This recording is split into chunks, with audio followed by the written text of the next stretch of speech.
कुछ दिन पहले बांग्लादेश में जो जुल्म हुआ था, इसी जगह में हम लोगों ने आंदोलन किया था। उसके खिलाफ हम लोगों ने आवाज़ उठाई थी कि बांग्लादेश में जिस तरह से माइनॉरिटीज़ पर हमला किया जा रहा है, हम उसकी निंदा करते हैं और बहुत गलत हो रहा है। वो नहीं होना चाहिए। एक सेकुलर स्टेट का, एक सेकुलर कंट्री का फैब्रिक के लिए ये बहुत ही ख़राब बात है कि वहाँ पे माइनॉरिटीज़ पे हमला किया जाए। मगर उसके फ़ायदा उठा के, उसको मद्देनज़र रखते हुए बीजेपी की पार्टी बार बार हमेशा सत्ता अपनी कायम करने के लिए जहाँ जहाँ जाती है, जिस स्टेट में जाती है, वहाँ दंगा लगाने की कोशिश करती है, वहाँ डर और नफरत का माहौल को फैलाने की कोशिश करती है। वही चीज़ हम लोग देख रहे हैं कि त्रिपुरा में इन लोगों ने बार बार जो है वो मुसलमानों के खिलाफ हमला करने की कोशिश कर रहे हैं। पिछले 7-8 दिन से लगातार वहाँ मुसलमानों पे हमला किया जा रहा है, मुसलमानों को मारा गया है, काटा गया है, मस्जिदों पे हमला की गई है, कुरान के साथ बेहुरमती किया गया है। हम इसे बर्दाश्त नहीं करेंगे।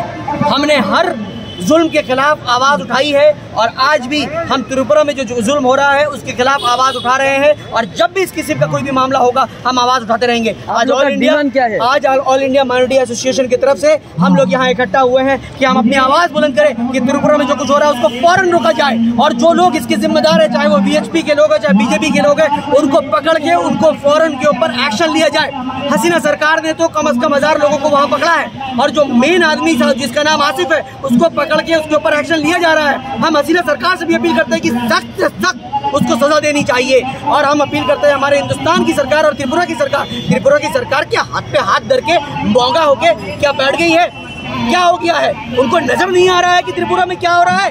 या सत्ता को कायम रखने के लिए जानबूझकर ये षड्यंत्र रचा जा रहा है? वहाँ पे मुझे पूरा यकीन है कि ये एक षड्यंत्र है अपने सत्ता को बचा के रखने के लिए, क्योंकि वहाँ आज बहुत सारे सेकुलर फोर्सेस ने आग गाड़ रखी है और वो लोग उनको एक अच्छा जो है चैलेंज देने की कोशिश कर रही है। मगर ये बर्दाश्त नहीं किया जाएगा। तुम लोग जितनी भी ज्यादती कर लो, चाहे तुमने कोशिश बंगाल में भी किया था, तेलीपाड़ा और कांकीनारा में तुम लोगों ने मुसलमानों के ऊपर यहाँ अत्याचार की थी, उनके घर को जला दिया था, उन लोगों को मारने की कोशिश की थी तेलीपाड़ा में और कांकीनारा में। मगर क्या तुम भूल गए कि 2021 इलेक्शन में किस तरह से तुम्हें थूक चटा दिया गया है और तुमको वापस जाना पड़ा? तुम यहाँ कामयाब नहीं हो पाए। मत भूलो कि 2021 के इलेक्शन में बंगाल में जिस तरह से मामला किया गया और बंगाल की जनता ने जो मैसेज पूरे हिंदुस्तान को दे दिया है वो मैसेज चला गया है। त्रिपुरा में चाहे तुम जितनी भी डर और नफरत की माहौल फैलाने की कोशिश करो, तुम कामयाब नहीं होगे।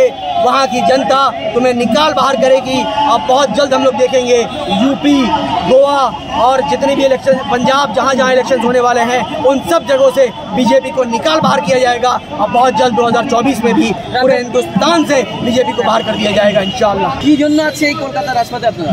দেখুন, যে দুর্গাপুজোর সময় বাংলাদেশে একটি ঘটনা ঘটেছিল। আমরা এই পশ্চিমবাংলার এই ভারতবর্ষের মানুষ সমস্ত জাতি ধর্ম নির্বিশেষে আমরা তা সোচ্চার হয়েছিলাম এবং আলহামদুলিল্লাহ বাংলাদেশ সরকার, শেখ হাসিনা সরকার, যারা কালপিট, যারা সমস্ত অপকর্ম করেছিল, অন্যায় করেছিল বাংলাদেশে, তাদের দৃষ্টান্তমূলক শাস্তির ব্যবস্থা করেছে। হাজারেরও বেশি মানুষকে অ্যারেস্ট করেছে এবং বহু কেস হয়েছে, 100-ও বেশি কেস হয়েছে সেখানে। কিন্তু তারপরে আমরা দেখতে পাচ্ছি আমাদের ভারতবর্ষের ত্রিপুরা রাজ্যে বিশেষ করে সংখ্যালঘু মুসলমানদের ওপরে, তাদের মসজিদের ওপরে, তাদের মাদ্রাসার ওপরে, তাদের দোকানপাট, তাদের বাড়ি ঘর সমস্ত জ্বালিয়ে দেওয়া হচ্ছে, লুটপাট করা হচ্ছে।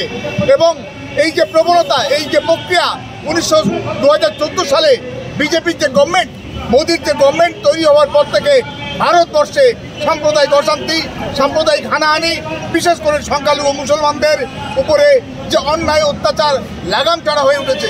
এবং আমরা এখানে জমাই রয়েছি মূলত যে কারণে যে ত্রিপুরায় যে সাম্প্রতিক যে অন্যায় সংখ্যালঘুদের ওপর হচ্ছে, যে জুলুম, মসজিদ মাদ্রাসার ওপরে যে সমস্ত আগুন জ্বালানো হচ্ছে, তার প্রতিবাদে আজকে আমরা টিপু সুলতান মসজিদের পাশে আমরা সবাই সমবেত হয়েছি, ঐক্যবদ্ধ হয়েছি। আমরা ধিক্কার জানাচ্ছি সেই সমস্ত সাম্প্রদায়িক বিভেদকামী শক্তির বিরুদ্ধে। এবং আমরা ভারতবর্ষের স্বরাষ্ট্রমন্ত্রী, ভারতবর্ষের প্রধানমন্ত্রী, তাদের কাছে আমরা এখান থেকে আপনাদের মাধ্যমে বার্তা পৌঁছে দিতে চাই যে আজকে ত্রিপুরা রাজ্যে যে সমস্ত ঘটনা ঘটছে সে সমস্ত অবিলম্বে বন্ধ হতে হবে এবং যারা এই সমস্ত অপকর্মের পেছনে জড়িত তাদের সবাইকে দৃষ্টান্তমূলক শাস্তি দিতে হবে। আমরা শিখ ইসাই হিন্দু মুসলমান আমরা এই ভারতবর্ষে এই পশ্চিমবঙ্গে আমরা একযোগে একসঙ্গে কাঁধে কাঁধ মিলিয়ে ভাই ভাইয়ের মতো থাকতে চাই। এখানে আমরা কোনো বিভেদ চাই না, কোনো সংঘাত চাই না, কোনো অন্যায় অত্যাচার জুলুম সাম্প্রদায়িক কোনো হানাহানি চাই না, কোনো মসজিদের ওপরে কোনো মন্দিরের ওপরে হামলা হোক আমরা কেউ কখনো চাই না। আমরা যে যার ধর্ম সেই তার করুক, যে যার বিশ্বাস সেই তার নিক, কিন্তু আজকের বিজেপি আজকের RSS আমাদের এই শান্তিপূর্ণ সহাবস্থান তারা মানতে চায় না। তারা চায় বিভেদ, তারা চায় বিভাজন, তারা চায় সাম্প্রদায়িক একটা অস্থিরতা। এই অস্থিরতার মধ্য দিয়ে হিন্দু মুসলমানের ভাগ করে তারা রাষ্ট্র ক্ষমতাকে কবজা করতে চায়। তাদের এই অশুভ শক্তির যে এই যে চ্যালেঞ্জ আমরা মোকাবিলা করব এবং আমরা আশা করি এই 2024-এ এই সাম্প্রদায়িক বিভেদকামী RSS-এর রাজনৈতিক সংগঠন বিজেপিকে রাষ্ট্র ক্ষমতা থেকে আমরা উৎখাত করব।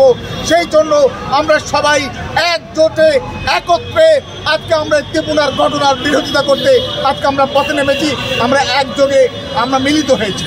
গত কয়েকদিন ধরে ত্রিপুরা স্টেটে মুসলমানদের উপরে নিপীড়ন চালাচ্ছে, অত্যাচার চালাচ্ছে। সেখানকার বিশ্ব হিন্দু পরিষদ বজরং এবং RSS একত্রিত হয়ে তার পরিপ্রেক্ষিতে আজকের আমাদের এই সভা সুলতান মসজিদ চত্বরে। আমাদের আজকে গান্ধী স্টেটে যাওয়ার ছিল, কিন্তু একত্রিত পুলিশের রিকোয়েস্টে আমরা সেটা করতে পারিনি। আমরা আজকে এখানে প্রতিবাদ সভা করলাম। আমাদের আজকের প্রতিবাদ সভায় আমরা যাওয়ার যেটা বিষয় ছিল, ভারতের স্বরাষ্ট্র দপ্তর ব্যর্থ হয়েছে ভারতবর্ষের নাগরিকদের সুরক্ষা দিতে। বিভিন্নভাবে ভারতের স্বরাষ্ট্র দপ্তর ব্যর্থ হয়েছে। তাই আজকের সভা থেকে আমরা ভারতের স্বরাষ্ট্রমন্ত্রী অমিত শাহের পদত্যাগ দাবি করেছি। সাথে সাথে আপনারা জানেন 24 তারিখ নদিয়ায় উপনির্বাচনের প্রচার সভায় গিয়ে এখানকার বিরোধী দলনেতা শুভেন্দু অধিকারী তিনি ইস্কন মন্দির থেকে বেরিয়ে পড়েছে বাংলাদেশের সনাতনী হিন্দুরা মার খেয়েছে, এখানকার সনাতনী নেতার বদলা নেবে। তার পরিপ্রেক্ষিতে আজকের ত্রিপুরায় এই ঘটনা।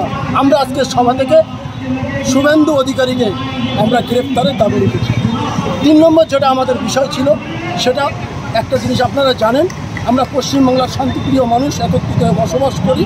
এখানকার রাজ্যের ক্ষমতায় মাননীয় মুখ্যমন্ত্রী মমতা বন্দ্যোপাধ্যায় তার কাছে দাবি রেখেছি শীতকালীন অধিবেশনে তার 22 জন MP ত্রিপুরা এবং আসামে যে ঘটনা ঘটেছে পার্লামেন্টে দাঁড়িয়ে তার নিন্দা প্রস্তাব আনুক। এই দাবি ভিত্তিতে আজকের আমাদের সভা ছিল।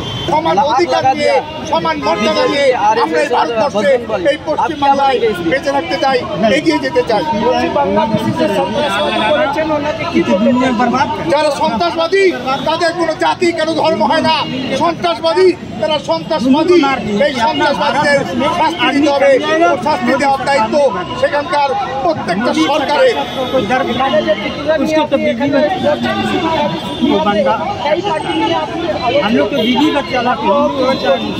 আমরা এখানে আমরা মিলিত হয়েছি ত্রিপুরায় যে ঘটনা ঘটেছে তার বিরোধিতা করছি। এখানে অল ইন্ডিয়া মাইনরিটি অ্যাসোসিয়েশন যেমন আছে, তারপরে বিভিন্ন ধর্ম বর্ণের মানুষ তাদের এই প্রোগ্রাম हिंदुस्तान के जनता के आप क्या मैसेज देना चाहते हैं साधु जी? हिंदुस्तान के जनता को क्या मैसेज देना चाहते हैं? यही मैसेज देना चाह रहे हैं कि हिंदू मुसलमान जो है हिंदुस्तान की इज्जत को एकता को बचाए, और हम एकजुट रहेंगे तब तो चाइना से लड़ सकेंगे, पाकिस्तान से लड़ सकेंगे, अफगानिस्तान से लड़ सकेंगे। हम हिंदू मुसलमान आपस में लड़ जाए। बांग्लादेश में हिंदू भाई के साथ गलत हो रहा है, भारत सरकार उस पर एक्शन ले। भारत सरकार जो है वहाँ के जो है विदेश मंत्री से बात करे कि भाई अगर तुम नहीं गलत करोगे तो हम तुम्हारा यहाँ से राजदूत को भगा देंगे, हम अपना राजदूत को वापस बुला लेंगे, हम तुम्हारा रिलेशन हमारा ख़राब हो जाएगा, तुम्हारा इसे लेन देन बंद कर देंगे। नहीं तो तुम अपने जनता को जो है समझाओ, और हमारे जो अल्पसंख्यक हिंदू भाई वहाँ रह रहे हैं उसको सेफ्टी दो। और यहाँ जो बीजेपी RSS कर रहा है तो वोट के लिए कर रहा है। यूपी में इलेक्शन होने वाला है और भी दूसरी जगह इलेक्शन होने वाला है, उसको जो वोट लेना है और हिंदू मुसलमान को मरवाना है। गरीब आदमी मारा जाएगा, अमीर आदमी तो मरता नहीं, नेता का कोई बेटा बेटी मरता नहीं है, नेता का कोई प्रॉपर्टी नुकसान नहीं होता है, आम जनता का नुकसान होता है। जो गरीब हिंदू मुसलमान जो पकड़ा जाता है चपेट में वो मारा जाता है। किसी भी तरीका से तो देश का तो नुकसान हो रहा है, देश को लोग मारा जा रहा है, देश की संपत्ति में आग लगाई जा रही है। कहाँ से देशभक्ति है? ये कैसी देशभक्ति है? धर्म में अंधापन हो रहा है, कहीं भी धर्म के नाम पे गलत हो रहा है, चाहे अफगानिस्तान में हो, पाकिस्तान में हो, या चाइना में हो, बांग्लादेश में हो, हिंदुस्तान में हो, या दुनिया के किसी भी कोने में हो रहा है धर्म के नाम पे नंगा नाच। तो ये गलत है, उसको रोका जाए। पूरी दुनिया को रोकना चाहिए, पूरी दुनिया की सरकार को रोकना चाहिए, और बुद्धिजीवी लोगों को भी सामने आना चाहिए।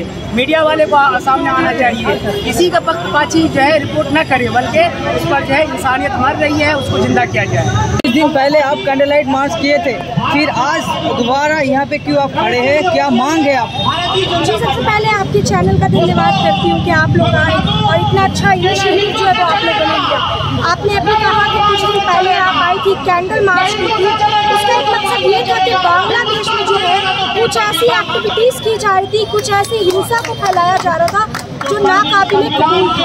जैसे कि बांग्लादेश में हिंदुओं पर जुल्म हो रहा था, उनके मंदिरों को तोड़ा जा रहा था और भी कई सारी ऐसी अफवाहें हैं जो उड़ रही थी, जो कि बल्कि सच थी, अफवाह नहीं थी एक तरफ से। मगर हालांकि जो बांग्लादेश में हुआ, जिसको हम लोगों ने कंडेम किया कि ये गलत है, उस चीज़ का बदला हिंदुस्तान के मुसलमान क्यों चुका है? क्यों त्रिपुरा के मुसलमानों को उसकी कीमत चुकानी पड़ी है जो बांग्लादेश में हुआ? ये जो है एक तरफ से हिंदुस्तान के कॉन्स्टिट्यूशन के भी खिलाफ है, क्योंकि हिंदुस्तान जो है उसका कॉन्स्टिट्यूशन कहता है कि आप जिस भी मजहब को अपनाते हैं, आप जिस भी धर्म को अपनाते हैं, ये आपका पर्सनल चॉइस है। लेकिन त्रिपुरा में क्या हो रहा है कि मुसलमान की मस्जिदों को तोड़ा जा रहा है, साथ ही साथ कुरान पाक को फाड़ते हुए कई सारी तस्वीरें जो है सोशल मीडिया पर वायरल हो रही है, जिसमें अफरा तफरी का एक माहौल बना रखा है। आज इसी जुल्म के खिलाफ ये भीड़ जमा हुई है, बंगाल की आवाम उस वक्त बांग्लादेश के खिलाफ थी, आज त्रिपुरा के खिलाफ खड़ी हुई है।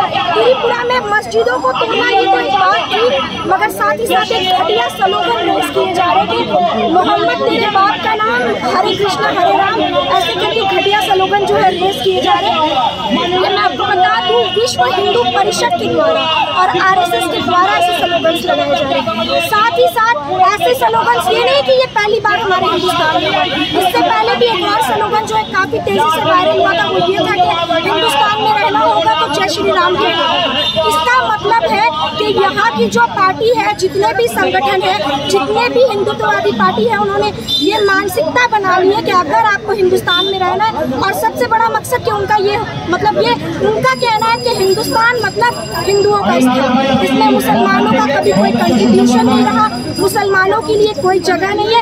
अगर आप जय श्री राम कहते हैं, अगर आप वंदे मातरम के बढ़ चढ़ कर नारे लगाते हैं, तो ही आप देशभक्त हैं, वरना आपका जो है हिंदुस्तान में कोई आपके लिए जगह नहीं है। जो बांग्लादेश में हुआ वो गलत था, ये हम आज भी कह रहे हैं, मगर जो हिंदुस्तान में हो रहा है वो उससे भी ज़्यादा गलत है, क्योंकि बदला लेना ये हमारा कॉन्स्टिट्यूशन नहीं सिखाता। हमारे जो बाबा साहब अम्बेडकर थे, उन्होंने किसी भी कॉन्स्टिट्यूशन, किसी भी संविधान में इस तरह का कुछ नहीं लिखा। आपका प्रोग्राम क्या? हम लोग का प्रोग्राम आज जो त्रिपुरा में लगातार पिछले 10 दिन से पूरा राइट्स हो रहा है, मस्जिद पर अटैक्स हो रहा है, माइनॉरिटीज़ पे हमला हो रहा है, जिस तरीके से वहाँ पर खून का होली खेला जा रहा है, इस गंदी राजनीति के खिलाफ हम पश्चिम बंगाल में ऑल इंडिया माइनॉरिटी एसोसिएशन शुरू से माइनॉरिटी के हक की लड़ाई लड़ रहा है। और इसकी शुरुआत आज हम लोग यहाँ टीपू सुल्तान मस्जिद के चौराहे से हमने एक लंबी लड़ाई की शुरुआत की है कि अब आने वाले दिनों में इस तरह की गंदी राजनीति, इस तरह का लड़ाई, मारपीट और इस फितनाबाज की राजनीति, लड़ाई की राजनीति को हम लोग बंगाल हिंदुस्तान में चलने नहीं देंगे। जिस तरह हमने बंगाल से हम इन्हें खदेड़ के भगाया है, उसी तरह अब त्रिपुरा से भी भगाएंगे और आने वाले दिनों में 2024 में हिंदुस्तान का दिल्ली से भी हम इसी तरह खदेड़ के इनको भगाएंगे। अगर इसी तरह इन लोग गंदी राजनीति हमारे देश में करते रहें और हिंदू मुसलमान भाई भाई को लड़ाते रहें, तो हमारा आंदोलन चलता रहेगा, हमारी लड़ाई चलती रहेगी। आपका डिमांड क्या है? आप लोग का डिमांड क्या है? हमारा इमीडिएट डिमांड है कि त्रिपुरा गवर्नमेंट और सेंट्रल गवर्नमेंट मिलकर एक फौरन वहाँ पर इमरजेंसी लागू करे और ये होने वाले राइट्स और लड़ाई और अटैक्स जो मस्जिदों और माइनॉरिटीज़ पे हो रहा है उसे फौरन रोके। আপনাদের কিসের জন্য আজকের এই মুভমেন্ট? আমাদের এইতে আজকে যা আমরা মুভমেন্ট করেছি বা প্রতিবাদ করছি এদিকে অপোজিট টিপু সুলতানের মসজিদের কাছে, একটাই নিয়ে করছি যে যা ত্রিপুরাতে হচ্ছে, ওদিকে মসজিদ ভাঙা হচ্ছে, একটা কমিউনাল হারমোনিকে ডিস্টার্ব করার চেষ্টা হচ্ছে, এই জিনিসটাকে আমরা কন্ডেম করছি। অল ইন্ডিয়া মাইনরিটি অ্যাসোসিয়েশন এই জিনিসটাকে কন্ডেম করছে এদিকে। আর আমরা দরকার পড়লে আমরা ত্রিপুরাও যাব, আর ওইদিকে যা ফ্যাক্ট ফান্ডিংস যা আছে ইস্যুটা কেন এটা হয়েছে ওইটা আমরা নিজেই কিছু দেখে আমরা গভর্নমেন্টকে প্রস্তাব রাখবো যে এই জিনিসটা ইমিডিয়েট স্টপ করা হবে। এই যা হচ্ছে ডিস্টারবেন্সটা হচ্ছে, এই ডিস্টারবেন্সটা স্টপ করা। Thank you.